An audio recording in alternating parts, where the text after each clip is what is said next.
tardes. Les damos la bienvenida a este espacio, Diálogos Expandidos, desde acá del Núcleo de Investigación de Artes Comparadas, del Laboratorio Creativo MIAC Lab. Queremos agradecer también la colaboración de la Agencia Creativa Media Lab X. Saludamos también a Luis Eduardo Muñoz Cortés, quien está en la parte de producción y también es parte de nuestro núcleo de investigación. Y por supuesto al Centro de Investigaciones en Estéticas Latinoamericanas, CIELA, de la Universidad de Chile. Bueno, queremos darle la bienvenida a todos, sobre todo a una invitada muy especial de hoy, Natalia Silverley. Ella es editora, curadora argentina, es fundadora del proyecto Un Libro es un Libro. También es académica de diversos programas de estudios sobre arte y cultura que se imparten en diferentes universidades de Buenos Aires. Así que le damos la bienvenida a Natalia. ¿Cómo estás? Buenas tardes. Buenas tardes, hola. Pues muchísimas gracias por la invitación, lo logramos. Gracias a ti. Combinar agendas. Así es. Natalia, nos gustaría que nos contaras un poco sobre tu trayectoria para que te puedan conocer más respecto, digamos, al mundo del libro, de las narrativas, ¿cierto? Y también como curadora y editora. Cuéntanos un poco sobre ti. Bueno, yo soy editora, hice la carrera de edición en la Universidad de Buenos Aires, en la Facultad de Filosofía y Letras, conocida también como Cual, no sé si a Chile llegó la película, que es tal cual, ¿verdad? Sigue siendo. Bueno, fui siempre una gran apasionada de los libros y respondiendo un poco a algunas cosas que me habías comentado, siempre entendía el libro como algo que no era solo para leer, en realidad. Por supuesto siempre los abordé desde la lectura, pero siempre entendí, sobre todo a partir de conocer la historia del libro, todo lo que pasaba con los libros y desde sus más antiguas raíces. Así que estudié edición, ahí conocí la historia del libro, a los artistas, ¿no? La historia social del libro y de lectura, con todos los otros autores. Conocí que los libros se enfermaban y que entonces existía la restauración de libros y de papel, así que el campo se ampliaba.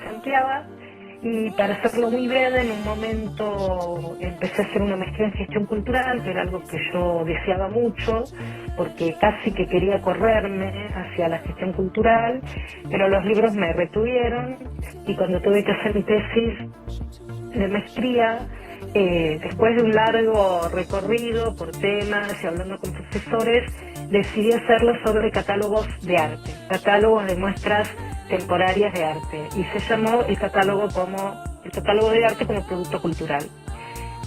Ahí mi directora de tesis fue la persona que después, una doctora en arte, que luego me llevó a trabajar con ella, y ahí entré al mundo académico del arte. Y en un momento, entré fuertemente, empecé a hacer libros con ella en una fundación dedicada al arte también, por lo cual ahí me especialicé de lleno en publicaciones de arte. Pero después, debido a una convocatoria de la universidad donde trabajo todavía, donde doy clases de curaduría editorial, la Universidad de 3 de Febrero, para presentarme un subsidio tenía como la dificultad de elegir entre libros de arte o lo que llamaba, y después si quieren les cuento por qué no, ahora libros de artista. Entonces, a partir de ahí, para poder aplicar ese subsidio, pensé un concepto paraguas que es con el que me sigo manejando, el de las prácticas editoriales en el campo de las artes. Esto me permite pensar las relaciones que existen entre todo tipo de práctica editorial, diferenciando ediciones de publicación, ¿sí? Donde publicar hoy por hoy puede ser en cualquier soporte, en cualquier medio, no hablo solo de libro o no hablo solo de papel, y el campo de las artes, que no es solo la pintura o no es solo la escritura, o al contrario, justamente una de las cosas que más me interesan, a pesar de ser analfabeta, es la música. Entonces, la idea era juntar esos dos mundos enormes, gigantes, y dividí eso en prácticas editoriales puras y prácticas editoriales híbridas. Las puras todo esto para poder inventar que el subsidio funcionara para las dos opciones que tenía, ¿no? Pero después esto me sigue sirviendo. Las prácticas puras tienen que ver con los libros de arte, con las publicaciones de museos, con la edición de pared, con todo lo que se edita en un museo, y las publicaciones híbridas, todo lo que tiene que ver con publicaciones de artistas. Que hablo de publicaciones de artista como un campo más amplio que el del libro de artista, que en realidad prefiero llamar libro-obra. Y acá estamos. Luego, Natalia, disculpa, ¿qué diferencia hay entre una publicación de artista y un libro de artista? Mira, yo vengo leyendo, por supuesto, muchos materiales, tanto académicos como históricos, desde Ulises Carrión hasta Joanna Drucker o Anne Glinken, Mis franceses espantoso, Dalcroix, investigadores académicos, historiadores, artistas y curadores que vivieron en los 60s, de los 60s a los 80s o actuales. Entonces, como también estoy siguiendo a algunos académicos en algunas universidades, y a mí, digamos, lo que parte de un libro es un libro, parte de lo más importante es el conocimiento para poder hacer. Armé como mis definiciones, ¿no? Con las que coincido de todas maneras con muchas de estas personas, en las cuales publicación de artista para mí, según un cierto catálogo de unas universidades europeas, incluye libros obra, revistas de artista, cajas de artista, páginas de artista, diarios y cuadernos, revistas, y también todo lo que tiene que ver con la música en el sentido de la publicación, ¿no? Las cajas de CD, las tapas de discos, ciertas publicaciones que vienen integradas también a vinilos o otro tipo de publicación musical. Y esto también tiene que ver mucho con el modo en que se han ido armando algunas colecciones públicas o privadas que incluyen este tipo de material. Y otro que me encanta y que es muy poco considerado, pero me parece fundamental, en realidad dos: los catálogos de artista y la efímera de artista. O sea, catálogos de artista, de nuevo, una hibridación entre el catálogo crítico académico y el trabajo del propio artista para documentar su muestra, y la efímera como pósters, afiches, invitaciones, postales, todo el material periférico a la muestra, pero realizado por el propio artista. Sobre lo cual Roth trabajó muchísimo, por ejemplo, con los artistas con los que hacía muestras. Y esos afiches, esos pósters, eran hechos por él o por ellos a dúo. Y hay otros ejemplos bellísimos que han adoptado diferentes formas, pero por eso me interesa mucho el concepto de catálogo de artista, porque rompe un poco con, como dice Anne Moylin, el catálogo pasa a ser un aparato crítico a ser una obra. Por eso hablo de publicaciones de artista. ¿Y por qué hablo de libro-obra más que libro de artista? Porque, según lo que vengo escuchando y leyendo, se está tendiendo a hablar de libro de artista para aquellas obras que se hicieron entre los 60s y los 80s y que quedan de alguna forma acotadas históricamente, porque además eran artistas que en el inicio no dijeron voy a hacer un libro de artista, voy a hacer un libro, dijeron, por el carácter que tiene el libro democratizador, de llegar a diferentes espacios, y el libro offset, estoy hablando, no obra única, ni un simple múltiple. Y hoy por hoy me parece que el libro-obra permite diferenciarse un poco de esa movida, ¿no? Yo siempre le digo a mis alumnos, no importa, no está mal si decimos uno u otro. Yo prefiero hablar de publicaciones, de artista, porque me da un campo mucho más amplio, que es el que me interesa, y de libro-obra porque también es una definición un poco rara, y son definiciones que vienen del mundo curatorial. No hubo un artista, al menos al inicio, que dijera esto: yo voy a hacer una pintura, voy a hacer una escultura, voy a hacer un libro de artista. Sí, se empezaban a dar cuenta que el libro era un modo, una vía, un medio súper simple y súper accesible para ellos y para la gente. Una curadora le puso un libro de artista. Después, bueno, todavía se discute ese nombre. ¿Y cómo has vivido, respecto a lo que nos cuenta, digamos, que es súper interesante, cómo se vive la práctica curatorial en Argentina, pensando en que en Chile todavía no conocemos mucho de la práctica curadural, ¿ya? ¿Cómo se vive a partir, por ejemplo, en la práctica de los museos, por ejemplo, la experiencia tuya en los museos de Buenos Aires? Estamos hablando de publicaciones de museos o de publicaciones de arte. Mira, se vive de una manera rara ahora, sobre todo, especialmente en este momento donde se han cortado todos los presupuestos, es sumamente complicado. Lo que pasa es que tengo una postura que me ha costado, me parece, incluso algunas relaciones. En general, creo que los libros de arte y las publicaciones de museos tienen que privilegiar la accesibilidad a la calidad. Quiero decir, que los libros pueden ser un poco menos fieles o tener menos colores o ser menos impecables o con una imprenta menos cara, pero que la gente los pueda comprar. Porque terminan siendo libros que nunca van a ser la obra, lo que pasa es que tienen esta cuestión simbólica, donde no es solamente el museo, sino el coleccionista o quien va a ver arte, de que se compre ese libro y en vez de tener el original tiene el libro que es caro y que es valioso. Y yo creo que hay que salir de ese paradigma, del cual es muy difícil salir. Acá hay algunos museos o salas de exposición, como Proa, que trabajan un poco más ese concepto del libro catálogo un poquito más suelto, digamos, un papel obra, blanco y negro, pero yo he visto en muchos países, México tal vez alterna un poco más, pero en Perú, por ejemplo, o acá, seguir esa línea de que tiene que ser un libro impecable, lujoso. Se están haciendo por ahí algunas cosas más creativas, pero claramente poco presupuesto.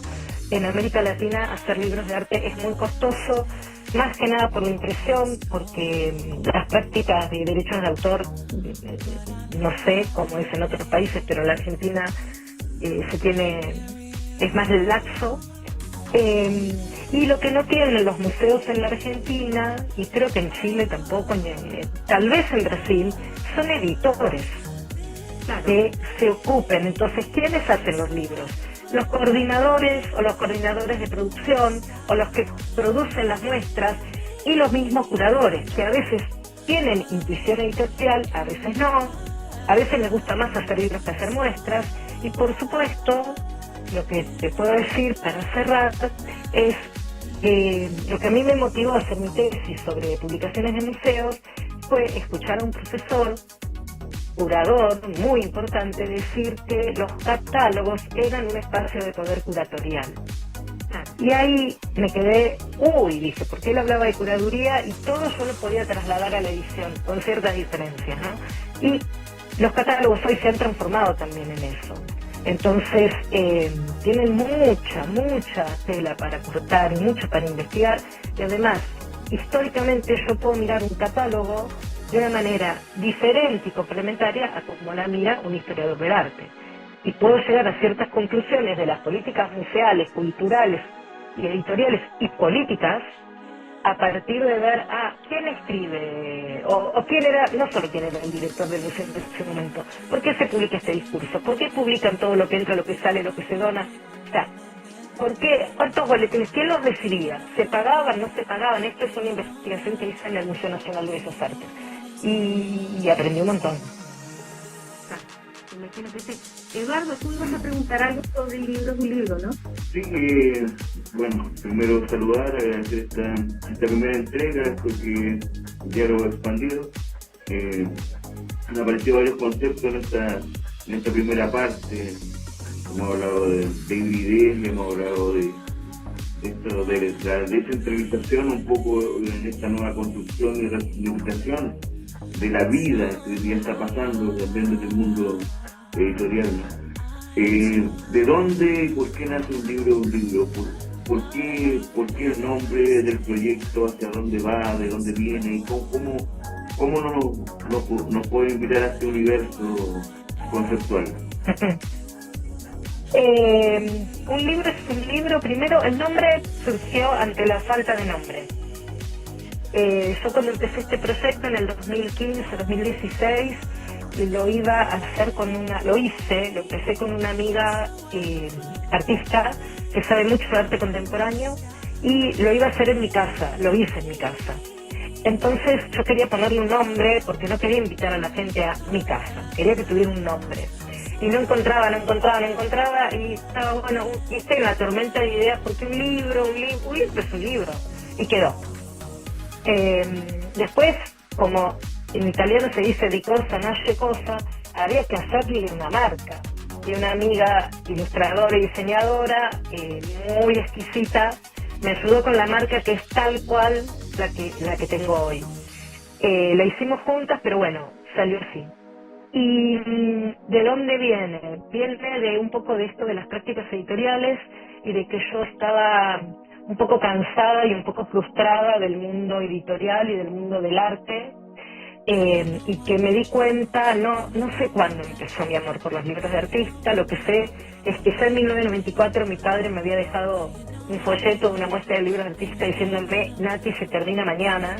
O sea que sé que antes del 94 ya esto me pasaba, me sucedía, y siempre he ido acumulando, y después por trabajos y por diferentes contactos conecté con Matilde Marín, con Mirta Bernizache, con Juan Carlos Romero, y siempre me gustó el arte. Y los libros de arte y los libros de artista, los libros de obra, eran para mí, son la conjunción perfecta de todo lo que me gusta, ¿no? Entonces dije, no tengo que elegir, puedo juntar todo. Y en un momento dije, quiero trabajar un poco más esto del libro de artista, pero más profesionalmente, digamos. Y ahí surgió la idea de dar clases. Después se interrumpió un poco, unos años, y en el 2019 fui por primera vez a la Feria del Libro de Arte de Nueva York, que fue hermoso, y me venía convenciendo cada vez más de que este era el camino. O sea, haber ido fue también seguir profundizando, y fue un viaje increíble porque conocí a gente muy importante, muy interesante, y ya el solo hecho de haberlos tenido como interlocutores válidos me hacía creer más esto. Y después vino la pandemia y mucha gente me pedía que diera clases online. Y ahí vino la revolución del Zoom, que yo no había usado antes. Me tuve que acostumbrar porque en la universidad donde trabajo también daba clases por Zoom, y dije, es ahora. Y fue fantástico, y vinieron y vienen muchos alumnos y alumnas de Chile. No había contado. Me llama la atención la desconexión que hay entre ustedes, porque hay cosas desde Antofagasta hasta Temuco, y Colombia, Brasil, México, a veces Bolivia, ahora está viniendo mucha gente de España, y bueno, y el concepto creció, y hacia dónde va, bueno, yo espero que vaya, por empezar, que siga, y la idea es, bueno, empezó con cursos que eran mensuales o bimestrales, ahora es una escuela, estoy abriendo una clínica de investigación editorial que va a ser muy amplia en cuanto a gente que venga del mundo editorial, pero que con la intención de academizar en el sentido tranqui de la palabra, para darle un contexto serio, un marco, para que se pueda enseñar como una materia las carreras de arte, para que se puedan concentrar toda la información y el conocimiento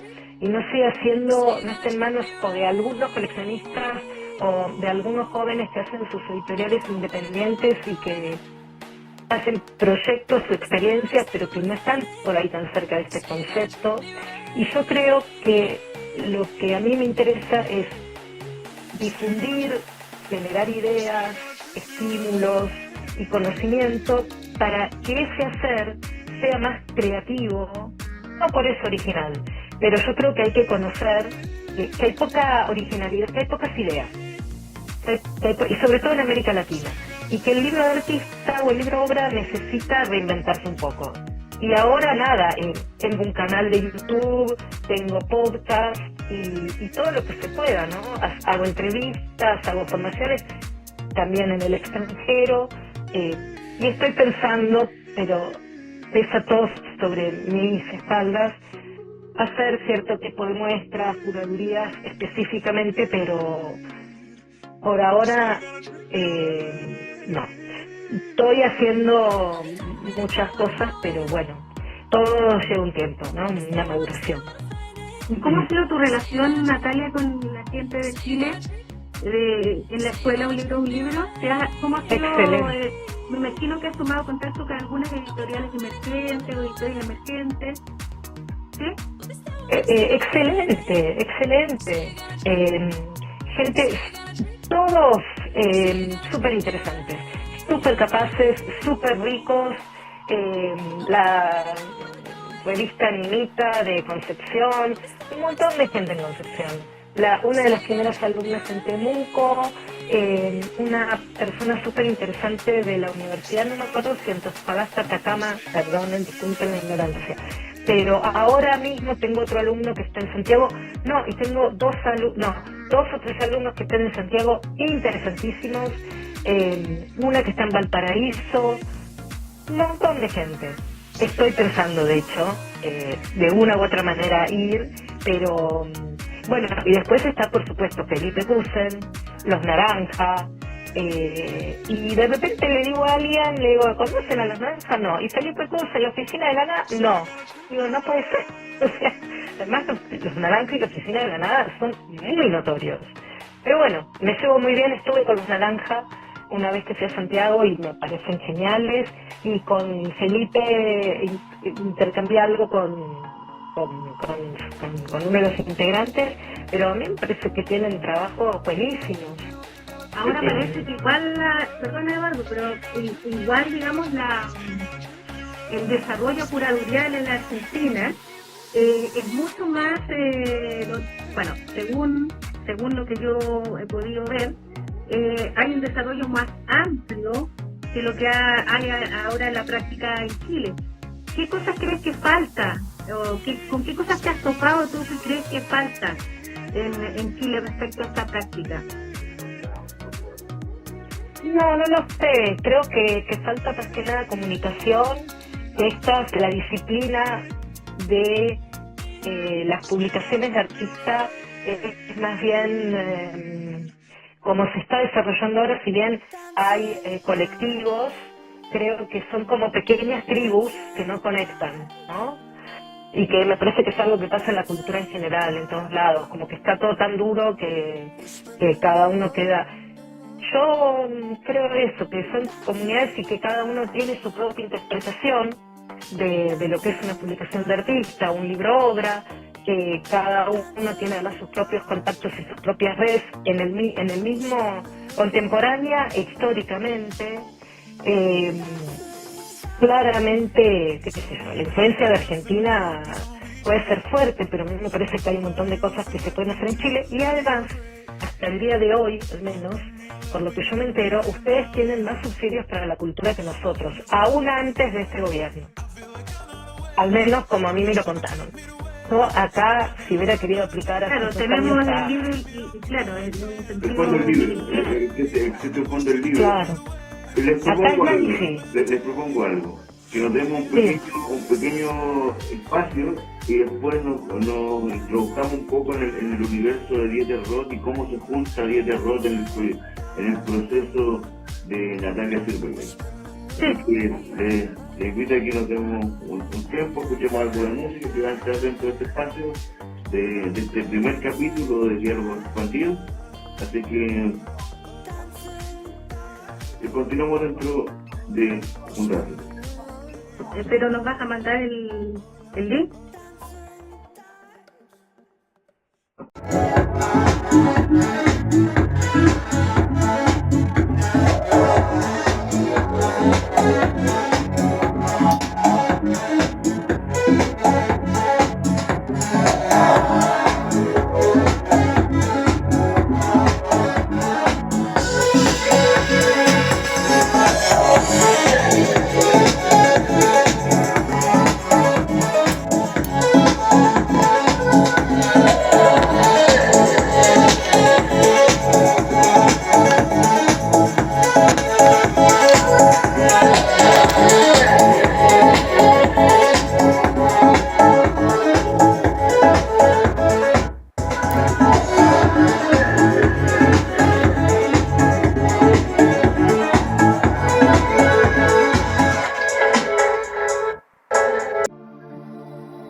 Ya. ¿Sí? Ya, estamos. Estamos de regreso ya en esta segunda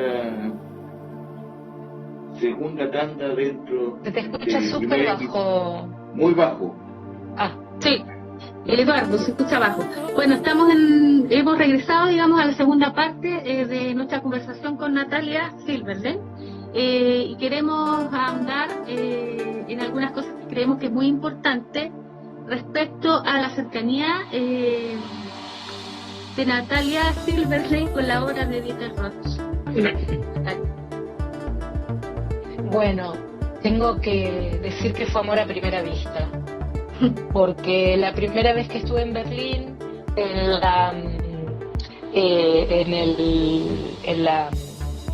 ahora se me va el nombre, en uno de los museos más importantes de la ciudad, en el año 2009 posiblemente, entro a este museo. Había muchas obras de Beuys, pero bueno, sigo entrando, es una vieja estación de tren.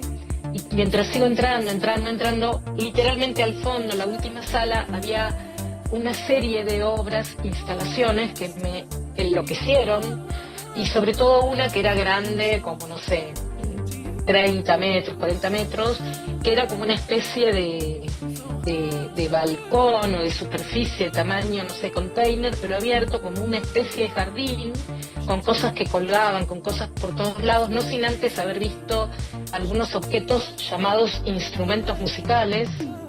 Pero además vi una mesa, yo ya estudiaba edición, yo me había recibido, una mesa donde había papeles y crayones, lápices de cera, para escribir o dibujar lo que uno quisiera y colgarlo con ganchos de la ropa.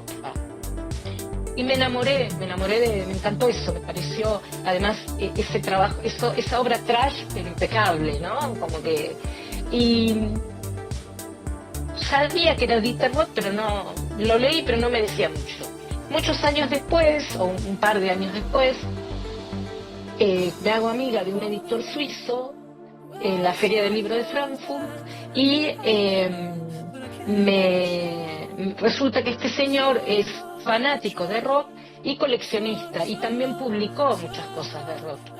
Entonces, una vez que vino a Buenos Aires, porque también vino muy seguido a bailar tango, bajó del avión con una caja, juro, llena de libros de su editorial, entre los cuales había algunas joyas de Roth, joyas editoriales, porque Roth también hacía joyas, anillos increíbles.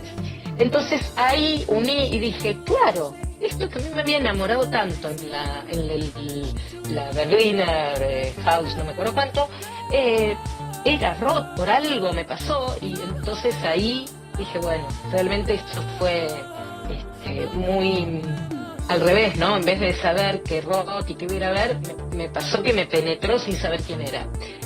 Y a partir de conocerlo a mi amigo, con quien hablo en italiano, aunque viva en la Suiza alemana,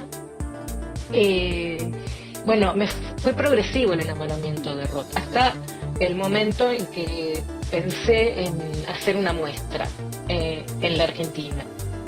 Y no tuve suerte, claramente, no tuve suerte. ¿Qué pasó? ¿Qué sucedió o qué no sucedió? Mira, primero sucedió que no me dijeron que sí, pero tampoco me dijeron que no, lo cual es mucho peor. La persona, la institución a la cual lo había ofrecido. Yo sigo convencida de que esa muestra, estaba apoyada por los suizos en este proyecto, porque estoy convencida que Roth es un artista fundamental, no lo digo yo, es un artista fundamental en el siglo XX y que no es conocido en América Latina, y que sería un shock, y que además es un artista muy visual, muy fácil de ver, de entender, y muy curioso, ¿no? Y que no tiene coleccionismo acá, por lo cual se podrían haber abierto esas puertas, pero bueno, Suiza ayudó, tal vez no todo lo que hacía falta, y Buenos Aires no ayudó. No lo entienden, no la ven, y yo llegué, la verdad, muy lejos. Armé un proyecto curatorial del cual ahora les voy a comentar algunos fragmentos para que entiendan un poco más a Roth, sobre todo quienes nos escuchan, y les voy a mostrar algo de material también. Gracias a mi amigo que me dio estos materiales increíbles sobre los cuales se puede ampliar un montón. Cuando yo pensé este proyecto curatorial, pensé en Roth como un artista múltiple. ¿Por qué? Porque Roth fue un artista que no solo fue pionero, innovador, rebelde, experimentó, y cuando digo experimentó, quiero decir exactamente eso, porque para él, acá empiezo a ponerme apasionada, ¿no? Para él el arte era el proceso, era vida, y el producto final era la muerte. Por eso él trabajó, yo me quiero olvidar, pintor, dibujante, escultor, editor, accionista, poeta, músico, director de cine, curador de sus propios proyectos y también editor de sus propios proyectos. Claro, un artista transdisciplinario. Totalmente. Cuando eso no existía, yo creo que Roth fue un artista totalmente rebelde, totalmente renovador, muy pionero, y además que después he leído varias entrevistas que se le hicieron a él, buenísimas, donde se muestra un Roth difícil, pero muy burlón de sí mismo y muy burlón del sistema del arte. Entonces creo que Roth lo que tiene también de hermoso, porque lo hablé también en la Fundación Roth, o sea, lo seguí, fui hacia él en Alemania, creo que no fue un Star System, o no al menos para el mercado, y que él sí trabajaba por dinero y cobraba, pero se lo gastaba en alcohol, se lo gastaba en viajes, pero también era un buen padre, a la vez que era un mal marido, pero a la vez que se casó con una islandesa, lo invitaban a dar clases en Estados Unidos, iba, conocía gente, daba clases, hacía las cosas que tenía, que respondían al talento de un gran artista, y de repente se quedaba sin plata y no tenía cómo volver a Islandia, y esto lo cuenta él. Entonces todo lo que hacía para volver a Islandia, y cuando volvía con culpa, entonces armaba una editorial con sus hijos, después se asoció con un gran editor con quien hizo copias múltiples, digamos, ediciones, offset de algunos de sus libros originales, y Roth hizo más de 300 obras libro. Entonces cuando se habla de los padres, siempre en términos masculinos, ¿no? El libro de artista, el libro obra, él empezó antes que Edward Bashey en Estados Unidos, pero con otro concepto, porque el primer libro que él hace en los 50 es un libro para chicos, que se llama Kinderbuch, que es un libro de juegos. Y después hace 300 más, incluido, tenía la foto por acá, a ver si la encuentro, porque no sé si la tengo en la máquina, en la compu, la famosa literatura salchicha. Claro. ¿No? Que consistía en picar, él dice, eran libros muy aburridos los de algunos filósofos, Thomas Mann. Entonces, ¿qué hice? Los piqué, los hice picadillo y los pone en telas de salchicha. Y hace una colección de, en realidad, libros únicos, pero una colección de literatura salchicha. Bueno, ya ahí se ríe de todo y de todos. Pero cuando uno se acerca a la obra, incluso ha hecho obra cinética, ha hecho unas joyas increíbles, instalaciones. En Nueva York hay la galería que lo maneja ahora, que maneja sus obras, es Hausen & Wirth, y en Nueva York no sé si era permanente, pero hay un bar, el Bar Roth, que creó él con su hijo, y está instalado el bar, y uno entra y come y toma un café. Yo dije, entro aunque tenga que dejar atrás medio pasaje. Costaba, como en cualquier lugar, caro y mortal, porque era el Bar Roth, ¿no? O sea, claro, instalaciones, experiencia, pero él lo que decía, primero que nada, la importancia del lenguaje en su obra.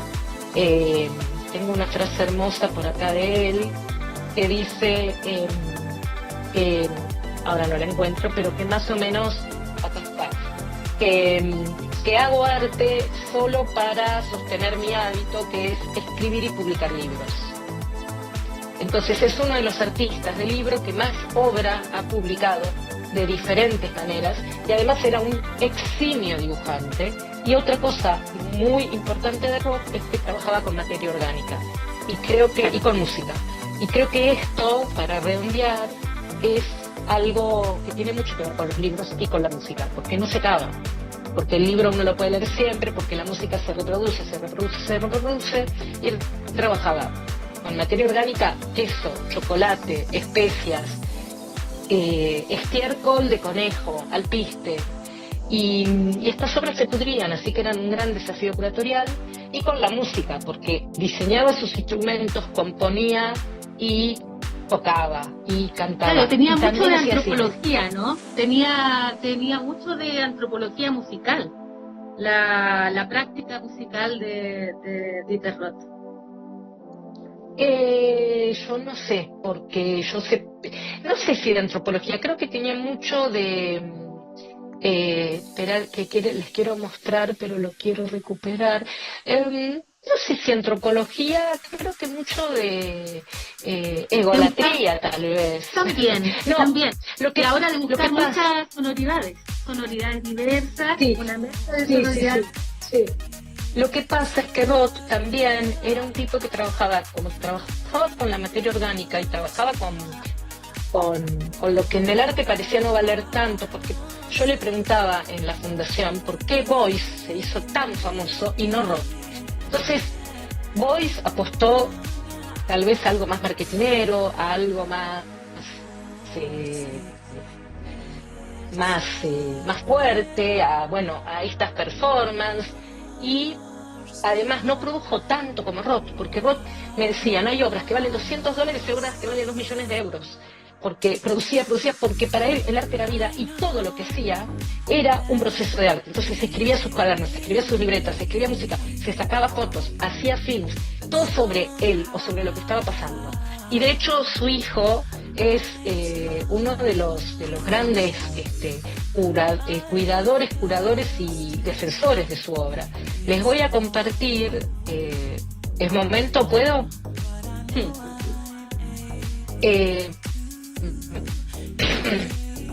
¿Están viendo? Sí. Esto es justamente uno de los libros que viene en un formato caja de madera increíble con los vinilos, y este es uno de los libros que integran ese conjunto que yo las interpreto como partituras visuales.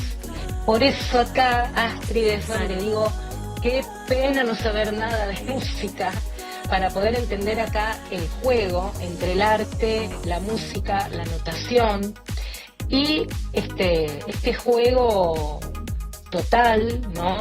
Porque incluso, si se fijan, están numeradas, o sea, hay una edición. Él siempre tuvo clara la intención editorial, ¿no?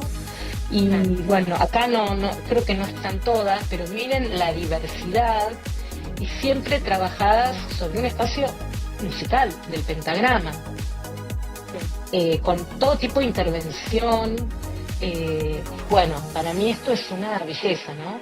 Y es lo que por eso mi amor por Roth, la verdad que es un amor fallido de todas maneras, porque lo admiro y sigue siendo, porque es una guía para mí, porque creo que desde el punto de vista de las publicaciones de artista es insuperable, por más que hay trabajos buenísimos de otros artistas, pero acá la diversidad, la cantidad, el espíritu, y porque realmente era un artista múltiple y porque era muy sincero también. Entonces, bueno, y ¿por qué digo un poco fallido? Porque algunas cosas, sobre todo habiendo toqueteado un montón de libros suyos cuando estuve en Alemania, están la mayoría en alemán. Y en un alemán escrito con errores de ortografía, porque él jugaba con el lenguaje. Entonces, voy a compartir ahora otro.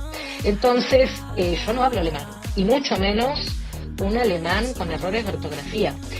Además, en esos libros que miraba, encontré cosas que él mismo dejaba adentro de los libros, o sea que era muy fuerte. Les voy a mostrar ahora unas imágenes del libro un libro que me compré también en un momento porque me encantaba la obra, y lo compré, miren, para que cómo puede ser de espontáneo el amor también en el arte, ¿no? Lo compré desde otro lugar, lo compré porque me dijeron es un artista muy importante que hace libros de artista o que hacía libros de artista. Bueno, lo compro. Y después empezaron a juntarse todas las partes. Estos son, sé que se ve chiquito, los primeros libros que hizo para chicos, que son juegos. Yo lo asocio también a Bruno Munari, que es más o menos de la misma época. Después, son objetos, este es ¿no? un libro. Son imágenes, pero como son objetos. Son libros objetos. Son libros objeto porque están intervenidos, también trabajó con páginas de diarios, estos tenían perforaciones, pero son libros. Y además él jugaba con todo porque en un momento también, acá tienen la literatura salchicha, en un momento él fue, acá tienen los cuadernos, y también hizo un juego de publicar anuncios en un diario de Lucerna, no sé cómo se llamaba en Chile, acá era, no me acuerdo cómo se llama, esos diarios que se paga por los anuncios pero se le entregan gratuitos a la gente, o al revés, no me acuerdo, esos diarios donde se ponen anuncios y la gente los tiene, como los datos avisos que tienen acá. Sí, bueno, entonces él me pidió una amiga en Lucerna, esta es una de sus obras más importantes, perdón que me voy interrumpiendo, donde crea un propio vocabulario con sellos, un propio alfabeto, pero podrán ver la cantidad de diversidad. Sí. Incluso esto tiene sangre. Esto es sangre. Sí. Esto es una caja que también pude ver, pero es un objeto, ese sí es un objeto único. Estos son los dibujos. Creo que acá van a venir algunos instrumentos. Que son muy interesantes los dibujos, son buenísimos. Él tenía una calidad de dibujos muy buena. Sí, muy buena. Y además dibujaba con las dos manos al mismo tiempo. Claro. Sí. Quiero ver si acá están. Tuve la suerte de ver. Acá está lo de Lucerna. Bueno, les cuento lo de Lucerna. Lo que él hizo fue mandarle a una amiga un listado de frases para publicar en este diario, pero sin que se sepa, o sea, él lo mandaba como vendo aspiradora perfecto estado, teléfono, pero él mandaba la vida es una suma de acontecimientos, no sé, y firmado DR, y no se daban cuenta, hasta que en un momento se dieron cuenta y lo dejaron de publicar porque decían que tenían errores ortográficos. Pero en realidad lo quisieron dejar de publicar, obviamente. Pero acá no lo puedo ampliar tanto, pero esto que estoy marcando es lo de Dieter Roth. Y así hizo bastantes números. Entonces digo, jugaba con todo. Y esto es lo que me hace amarlo también. Alguien que no se la creyó, ¿no? Y bueno, acá las tengo las páginas, bueno, y les decía que pude ver algunos de los instrumentos, tanto en Berlín, esa primera vez mística, como en Hamburgo, que hacía como una especie de instrumento obra también, donde había grabaciones, que uno aprieta un botón y suena algo, pero suena algo grabado, no algo que hace ruido. No a la John Cage, ¿no? Bueno, por todas estas cosas yo creo que Dieter Roth está muy injustamente olvidado y que en América Latina, bueno, es súper poco conocido. Sí, yo incluso pensaba hacer una muestra con jornadas porque aplica a todo. Y es verdad que su trabajo con la música es enorme y se han hecho muchos estudios. Pero con la música hizo muchas colaboraciones también. Muchas. Sí. Te voy a decir, él no tenía muchos amigos, pero con los amigos que tenía, como Richard Hamilton, Daniel Spoerri, Matías Goeritz, además, incluso he descubierto cosas de él en la Argentina por la red de Arte Correo. Entonces, no tenía muchos amigos, pero con los que tenía trabajaba y muy bien. Y la verdad que era, cuando podía, por las entrevistas que estoy leyendo, un buen padre. Y un muy buen entrevistado también. Seguramente un personaje complejo. Pero yo lo amo igual. O sea, tengo la suerte de no haberlo conocido. Y murió en su ley, murió de un infarto, joven, lo que hoy sería muy joven, pero bueno, tomaba, comía, no se cuidaba, pero murió haciendo cosas, no paraba. Y además vivía entre Islandia, Estados Unidos, no sé si vivió en Suiza, yo creo que en Alemania fue donde menos estuvo, pero bueno, un personaje hermoso y es de mis artistas, no es el único, en lo más absoluto, pero además leer las entrevistas me sedujo muchísimo, porque además son grandes entrevistas. Este libro es como un manual de periodismo también. Obviamente. ¿Y cómo tú, digamos, trabajas la influencia de Dieter Roth en tu proyecto de Un libro? Así, mencionándolo, mostrándolo, tomando el ejemplo, liberando a la gente que viene. Un libro es un libro de que yo puedo dar muchas definiciones, pero que es como con un proceso didáctico, pero que después hay que mezclar todo, hay que animarse, hay que desacralizar, hay que jugar. Me parece que por eso es al revés, que todo lo que yo creo lo veo en un artista como Roth, en esa diversidad. Yo soy una persona que tiene gustos también diversos, que soy abierta.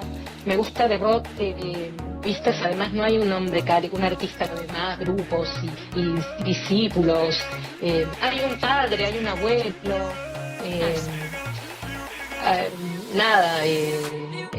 no sé ni siquiera si es tan importante transmitirlo, pero a mí realmente lo que me resulta muy triste es poder entenderlo menos por el idioma. Pero cuando me dijeron que escribía con faltas de ortografía, yo ya estaba dispuesta a estudiar alemán. Digo, bueno, quería hacer mi tesis, una tesis de doctorado, pero si no, lo que sí, lo leo en inglés.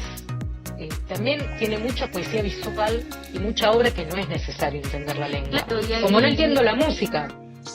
Pero el corto la vas a entender. Con respecto a lo que mostraba Natalia de la obra de Dieter Roth, hay algunas piezas de las que mostraste donde habían ready-made a la usanza de los dadaístas, como piezas individuales que se iban sumando y construyendo una creación nueva a partir de este juego con los distintos lenguajes, tanto como tú planteas de este quiebre con la escritura intencional, de esta rebeldía que tiene en sus procesos, tanto de construcción, pero también de cómo se posiciona, de esta soledad también, que este hombre de pocos amigos, que tiene una vida al límite, y donde él se siente, donde él en sí es la obra de arte, él es el artista y su obra, caminando, por lo que se puede apreciar.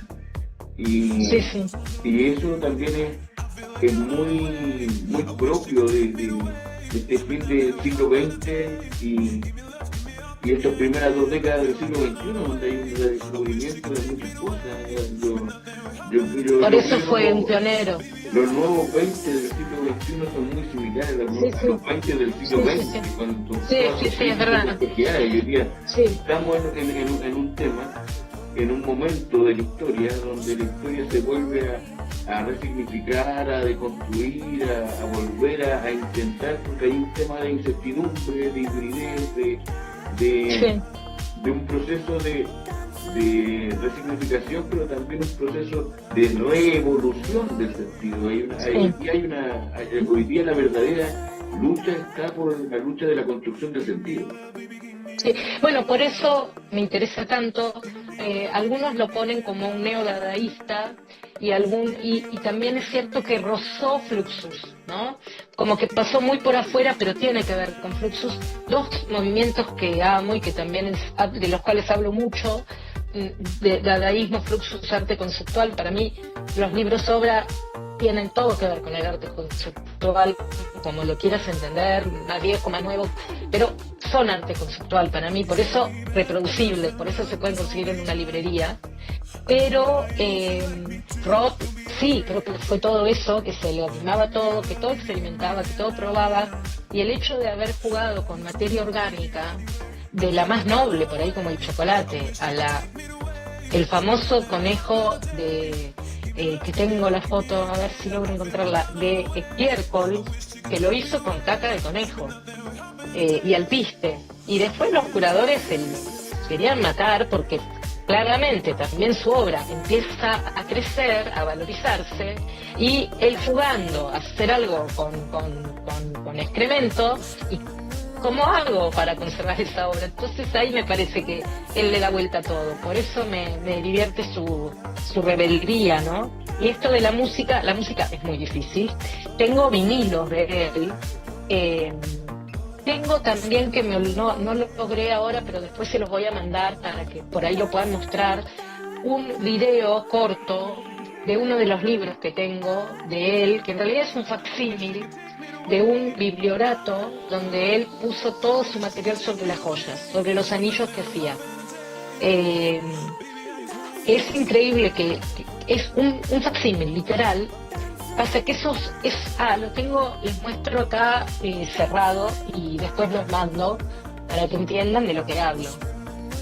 Estos eran biblioratos que él usaba, que los llenaba, que hacía instalaciones también con estos biblioratos, que está reproducido tal cual, pero tiene joyas, tiene todo su proceso y sus dibujos sobre joyas, pero muchos de estos los llenaba de basura o desperdicios o cosas que se encontraba por la calle, que se llevaba en una valija en el avión, y él lo cuenta en una entrevista.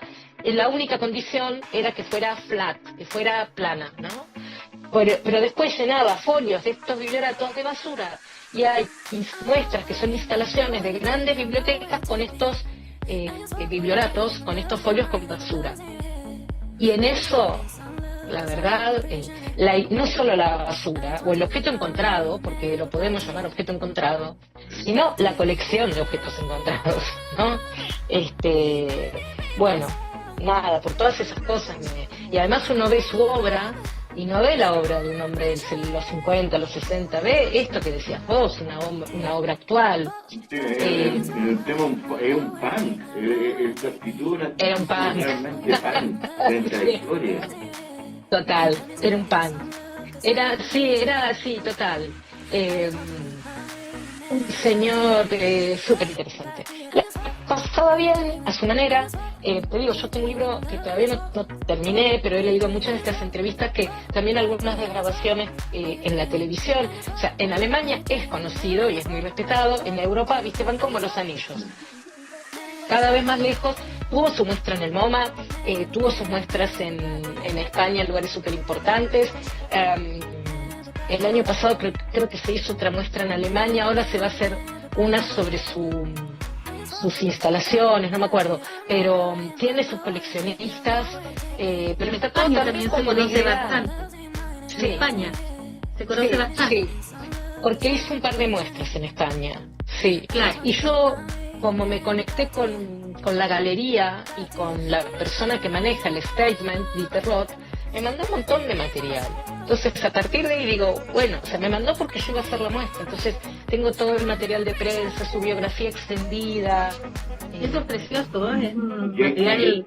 que entender que Dieter Roth en la España post-Franco llega como en el comienzo de la movida madrileña, donde también hay un tiempo donde se juntan estos lenguajes que empiezan a fluir ahí, claro, al fragor de esta nueva mirada desde España que gracias al alcalde de Madrid empieza a pensar distinta a su propia cultura y empieza como a reciclar, a reencontrarse con cosas que habían estado censuradas claro, durante mucho tiempo. Entonces, sí, hay una rebeldía propia en el contexto donde se da la obra, el contexto global, donde se vivía también el resignificar estos relatos en el siglo XXI también nos permiten empezar a sentir que, oye, la historia cíclica, están pasando cosas similares, pero hoy día hay una ausencia de esa rebeldía creativa. Hoy día la rebeldía no es creativa,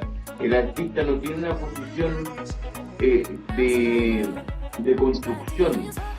Hoy día hay un tema más de la entretención, de ser parte del establishment, de ser una parte del establishment, pero no del arte como un motor de vida. Claro, pero además eso te iba a decir, esa rebeldía, estoy buscando a ver si encuentro, el conejo está en el libro, pero esa rebeldía auténtica. Exacto. No la pose, no la pose, no, la pose que hoy día abunda. Hoy día el tema de la postal de los rebeldes vende mucho. Claro. Ven, estas son las instalaciones. Además estamos hablando, a ver si encuentro, esto es el Bar Rock, pero el original.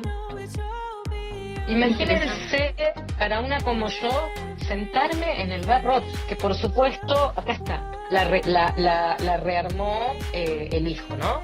Bueno. Pero es esto.